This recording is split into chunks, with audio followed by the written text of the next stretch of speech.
Hallo, der David hier und heute bin ich im Ausland und zwar in Best in der Nähe von Eindhoven in den Niederlanden und wir befinden uns im 100% Fit Gym und ja, der geneigte Zuschauer, der weiß vielleicht schon, wer hier residiert.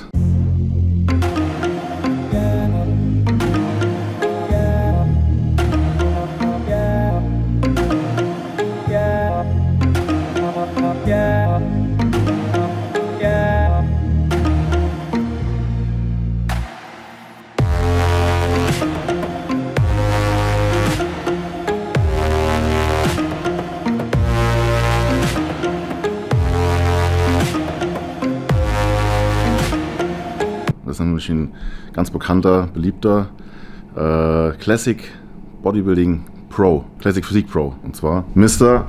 Wesley Vissers. It's good to see you here in the gym finally in the Netherlands. Yeah, it's been a while. It's been a while, exactly. 2 years actually. Yeah, it's been quite a long time. Yeah. I mean, I see you on Instagram all the time, so it's feels kind of familiar. But we met in Las Vegas last time. Yeah, in 2018. Yep.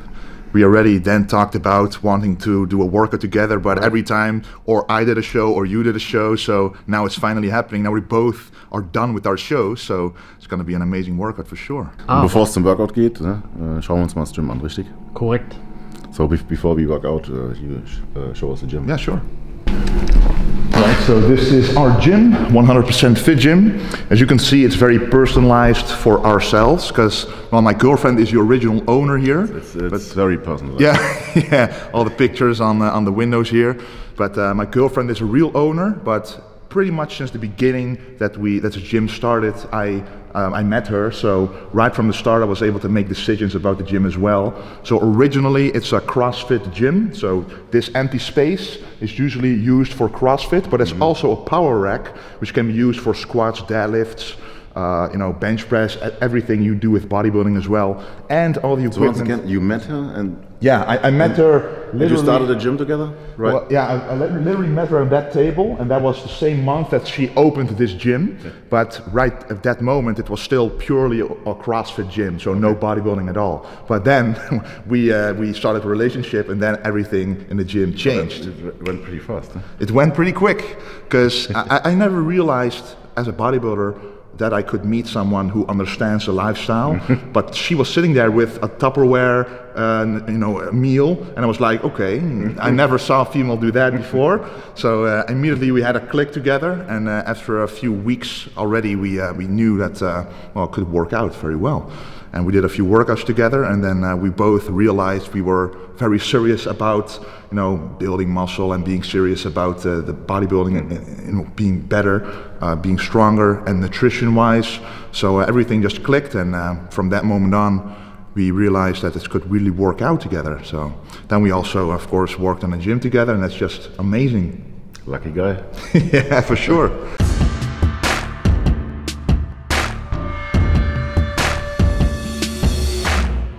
But here you can see also the other equipment that we simply, at the beginning, when I did in 2018, when I prepped for the Royal London Pro to win my pro card, none of this was here. It was only some dumbbells, some barbells, and that's it. So and a bench press, some benches. So back then you had another gym, right? No, it was still this gym. You were only training here? Yeah, I was only training here. So I was like, well, Arnold Schwarzenegger used to train like that. Old school workouts, only free weights. So I did that, and I'm very proud that I'm able to say that I worked out just like the old school guys and won my first Classic Physique show. So that meant to me, okay, this training really does work. But obviously, you still miss something in your workout. So during a leg workout, I wanted a leg press or a hack squat or a leg curl. So then we purchased those things and just really make this gym our own. So every you know, every equipment that you see here is really tailored to the workouts that we like to do. So that's just, you know, just an awesome feeling to have something of your own like this. Used to go until 40 kilograms originally, but of course well, they only go to 50 kilograms if you want to buy them. So we actually custom made them until 70 kilograms at least to be able to do the dumbbell presses with heavy enough weight. But now that we're used to that, we still have to go one time heavier. So, but that's the beauty of having your own gym, that you're actually able to, oh, I just want 80 kilogram dumbbells, and you're gonna go and let them be made, and then you have them.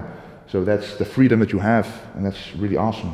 Ich habe nur 70er bei mir. That's Feierabend. Yeah. I have 70. Oh, you too? Yeah, no need for 80s until now. Yeah, they become too big too.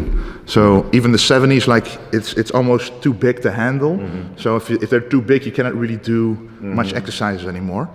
But the rest, everything is tailored to what we want to see in the gym. And some people who come here are like, well, isn't the gym, the space is smaller than what they're used to? But you have to imagine, like right now, we are only the two of us working out.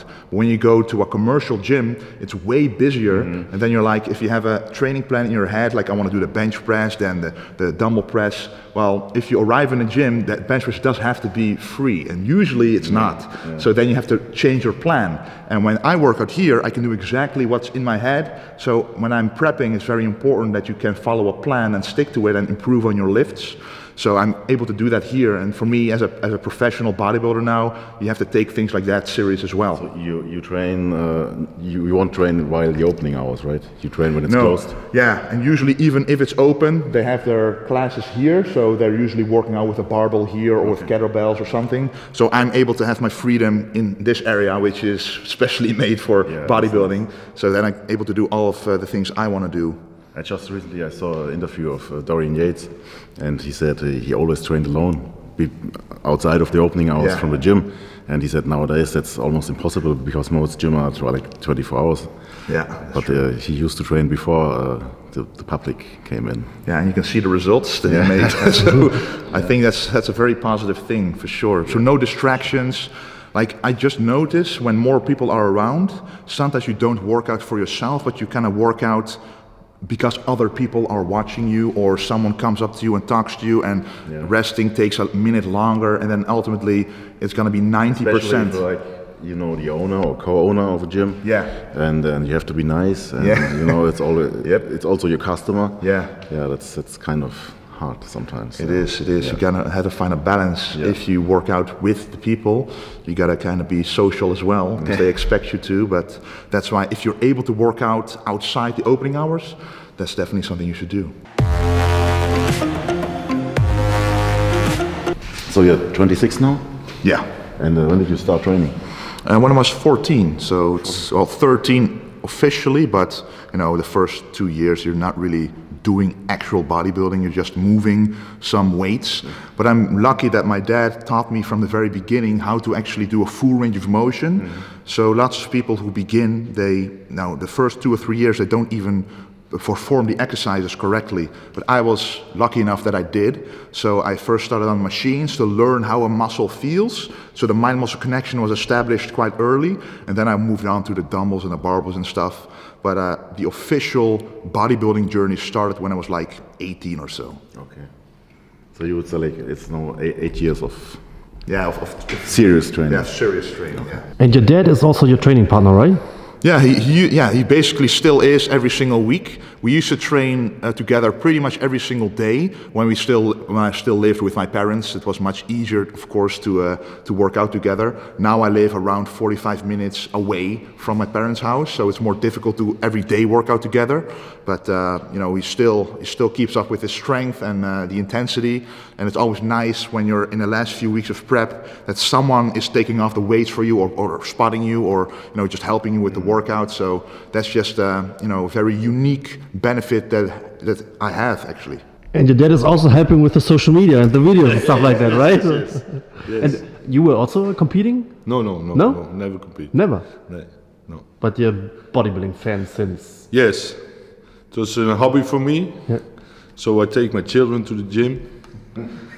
And they go professional. That's good. That's good. So you did a pretty good job. Yeah, yes, definitely. So people often ask me, how do you train? How do you train to look classic? How do you train to do the vacuum and everything? I think you're getting that question pretty often too. Yes. And you just said you trained like Arnold because you had to. Yeah. So is there any other secret, or do you think it's genetics? Well, honestly, I'm known for the Vintage Genetics channel, of course, and I didn't choose that name for no reason, because I realized, well, I have the genetics from my parents. So when I started to work out, I gained quite a lot of muscle quite quickly, without realizing it, because I thought, oh, this is normal. You work out and you gain muscle, but the rest around me didn't progress. So I was like, okay, maybe I didn't do anything special with the diet or something. So I did train pretty hard, but that wasn't the only thing. Of course, it's just genetics. So I did my first bodybuilding show, and then they told me, hey, you look like Arnold. And I was like, I never realized that I did. So only when other people tell you, well, you have a classic look, then you start to embrace it and look at, okay, how did Arnold train? Oh, he did the double pullover. Oh, he did the bench press very wide. Then you start to implement those in your training. And if they feel okay, then you can implement them. But for some people, if they have a very different structure, it just doesn't work the same. So it's very difficult to tell someone like a general rule of how to train to look classic. So I think it's you know, have to look at your own structure and see if you just work out in general, what weak points automatically keep existing. For me, it was always the legs.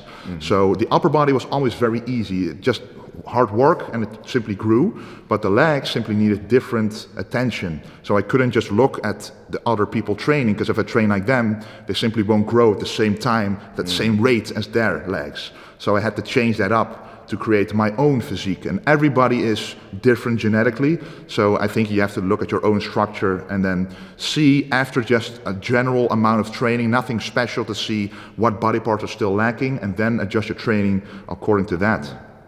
Yeah, I also think it's genetics. It's the way you pose and present yourself, because I was always inspired by Arnold and the 70s guys. That's why you pose that way. And maybe number 3 would be, you don't go like 140 kilos in your off season, and you don't, in German we say, try it with a, you know, Pressstange. I don't know the English word. Like you don't do it with violence. Trying to get bigger. Don't push it. That's maybe don't force it. The 3 things. I agree, because honestly, for me, and nowadays especially, they really always want to look at the waist. Because ever since the 2000s, like the top bodybuilders, the one thing they had, of course, was a lot of muscle mass, but also a bigger waist. And that's when I said, well, we want to see classic bodybuilding again. And that's why Classic Physique is here, I believe, too. So the only true difference is the size of the waist. So that's what I always consciously think about. Okay, what can I do to make the waist at least stay the same size, or maybe even try to make it slimmer? So always be conscious about keeping the transverse abdominis, the vacuum muscle, strong. So when I'm doing a squat, I actually got this from Patrick Moore. He was top 10 at the Olympia, but he was one of the only ones with a small waist. And he does the breathing, when he does a heavy squat, the opposite of what you normally do. So sometimes you do a hard brace, like you breathe in, then you keep your breath at the bottom, and then you breathe out when you go up. But I do it the exact opposite, because you don't want the limiting factor of the lift to be like your stomach, because if that's the limiting factor, that's going to have to grow to become stronger. You want it to be your legs. So you don't believe in what they say, like you should not do deadlifts because it makes your waist bigger. Well, you can do deadlifts as long as you have the form down to a T, basically. So when beginners do it, it doesn't matter, because they simply cannot lift the weights needed to increase the waist. But when you're a professional bodybuilder and you notice that your waist is starting to grow a little bit, it's because you're lifting so heavy that not only the back is targeted, but also the rest of the muscles to aid in that lift. So what you want to do is try to isolate only the back when doing the lift, instead of letting your abdominals help with the lift, because otherwise you simply will have to keep up with the weight. Because if only your back gets stronger, but this is going to be the weak point in the lift, and then that has to be stronger. So what I try to do is, instead of bracing myself, I try to inhale as I go up. And that way, it actually prevents the waist from doing too much effort in the lift. You're able to lift less weight, but all of the weight is directed to the back. And that's kind of honestly a trick that I got from Patrick Moore, because I was like, well, he's very big and he was top 10 at Olympia, very conditioned, with a small waist, and he trains very intense as well. But using simple techniques like that over time will definitely help with keeping the waist smaller. I didn't know he's into that. Yeah, he said that on a podcast. Like sometimes you really have to, I listen to a lot of bodybuilding podcasts, and sometimes you hear like little tricks and secrets. What's your favorite? Well, I listen to Fuad's podcast nowadays, and also a lot of science-based podcasts like Stronger by Science, a lot of others like I honestly have them just on Spotify on a playlist, and every time they come up with a new one, when I do cardio, I just play them. So, but always around the newest research about protein, supplements, workouts, and just by listening to them, you gather all the information and you try to make your own conclusion of it. I like Ben Pakulski's stuff. Oh yes, he's good. Mind Mind Muscle or something. I think it's called MI40. That's his company. I don't know how the podcast is called. Yeah, I have the same problem. I know who gives it. His stuff coming up. He's very good too, with a lot of different guests. I saw that too. Yeah, he's good. Nice. Ready for a workout? Not really. Ich muss mich ja schon, kann ich wieder auf Deutsch reden, ne? Ich muss mich schon wieder ein bisschen rausreden, weil ich jetzt ein bisschen gelumpt habe die letzten Tage. Ich habe ein bisschen Urlaub gemacht und vor, während, nach dem Wettkampf ist das ja immer so beim Training so eine Sache. Also vorher macht man eine Weile, oder zum Beispiel Beintraining lässt man dann einmal weg und dann hat man den Wettkampf selber. Und danach will man sich dann erstmal ein bisschen erholen und dann trainiert man wieder ein paar Mal, dann war ich im Urlaub. Also ich bin jetzt ein bisschen raus, um ehrlich zu sein. Ich habe vorgestern erstmal wieder Brust trainiert richtig und heute machen wir Rücken zusammen. Deshalb bin ich mal gespannt, was heute geht. The time after competition. How do you handle the time after competition? Do you just take a break or? I made the mistake before of doing legs the day after the competition because I was like, well, I stopped training legs like 10 days before, and you're like, okay, it's my weak point. I haven't trained it for a long time. I have to make them grow now. But it's a mistake because I even have muscle ache only from flexing and posing on stage. Like that already tells you that you're really tired. Because also when you're indeed dehydrated and the muscle is like more than 70% pure water. So if only you lose a couple percent and you're dehydrated, it's very bad for muscle. It's basically muscle catabolism. So you're basically burning muscle if you train when you're dehydrated. And that's the mistake that I made. So this time I did take a few days off, and I just, when I started training again, I trained very light, just get blood into the muscle, not going to failure, and pretty much immediately up the healthy carbohydrates, healthy fats, lower the protein a little bit because you want to, cleanse your body, just give the organs a break from everything you've been doing during the prep. But I love training a little too much. Some people take like a month off, but I just can't. No, that's too long. Yeah. That's too long. Because I hear those very big bodybuilders of the open class, like they're taking 1 or 2 months off and they still look huge. Mm-hmm. But in my mind, I started bodybuilding because I love to work out. And so I always work out pretty quickly again after a contest. Not always the best thing to do, but that's why I start out very light, just to get blood into the muscle and with proper food. I mean, I used to do that too, because the other thing is, it's fun, because you have been training like for 2 months depleted, and you just had to do it because it's your duty. And after the competition, you start eating again. You get fuller. You have to pump again, and your head is kind of free, and you can enjoy the training. Yeah, exactly. So I always really like training after a competition, but this time I was like, it's a bit smart. I needed a break. Yeah, that's better. But you don't look like you had a break. What's the weight now? 118 kilograms. Wow. Have you seen his pictures from last week at the guest posing? That was last week? Yeah. Oh, you were shredded. William Bonner Classic. I saw the pictures, but I didn't know it was that close. Yeah, I thought, well, 2 weeks before the William Bonner Classic was my my actual show in Romania. Yeah, this is the look that I prefer, because that's, of course, above the weight limit of classic physique. Mm-hmm. And when you have to be that conditioned, you always sacrifice the fullness, and you feel a lot worse, you're not strong, but you look, well, better on stage because you show more lines, and that's what I want to see nowadays. But in that guest posing, I felt great the entire day. I just figured, okay, it's 2 weeks after my show. I was very conditioned, so I'm just going to eat normally and hopefully still be conditioned enough for the guest posing. And automatically I still was, just by lowering water intake just a little bit on the day itself. But that's all I did. Yeah, that's the thing with the competitive bodybuilding. You have to be on stage, and you have to be shredded from every angle. Yeah. So sometimes you're like in your case, your shoulders, your pecs, they're shredded like 4 weeks out, I guess. Yeah. And you're much heavier and fuller, but you have to have the striated glutes, and then your body shrinks. So. Exactly.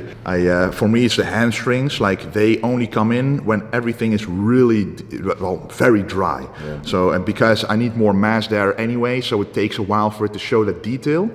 And then I have to sacrifice a lot of fullness here before I can see anything on the back side of my legs. So it's always a game, okay, what do I want to show the judges? And I've tried to show fullness before, and that didn't go so well for me. You can see that at the Olympia. I mean, I was fuller, but a lot less conditioned, and they literally told me, you have to be shredded next time. Yeah. So that's what I did. And that's, at the Romania, I did work out pretty well. So this time I'm going to go for that again.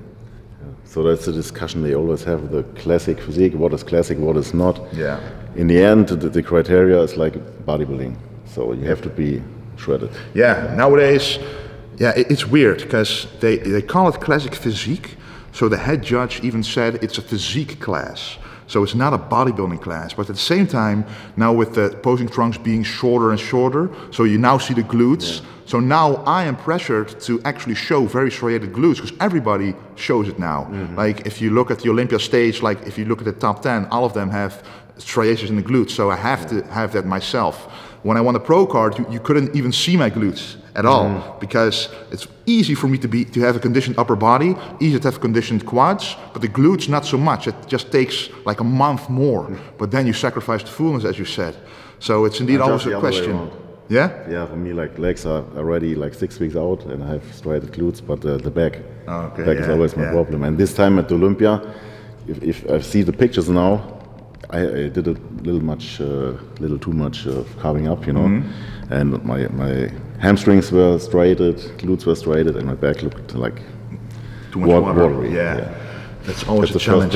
Yeah, the carving up process. I personally did it quite a lot as well before, but only the last contest I purposely kept it down a little bit. So I knew I wouldn't be as full, but I knew at the same time, well, if I don't change anything and I look great now, it's going to look great on stage. And that's exactly what I did. So I weighed like 3 kilos under the weight limit, but I was like, well, it's just a weight. I'm going to see what I look like in a mirror and not look at how much I weigh, because a lot of people want to be as close as possible to that weight limit, but they look worse as they try to do that. So I'm just going to go for the best look I can bring, and hopefully by the time of the Olympia this time, I'll be closer to that by adding more muscle mass, but simply still being very conditioned.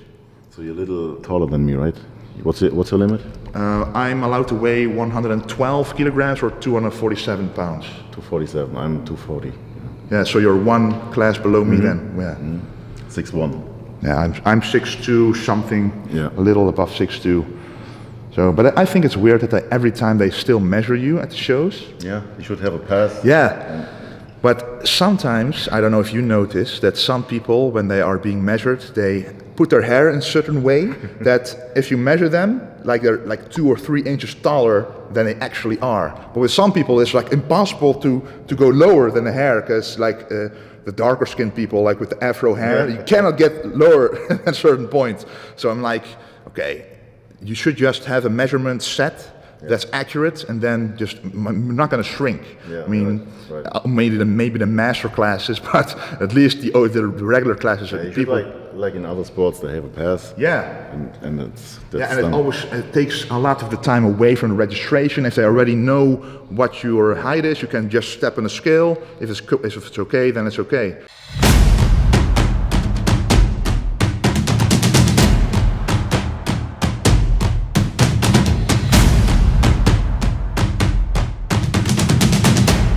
I just got some information what you're planning for Olympia. You want to be heavy and shredded? Oh yeah.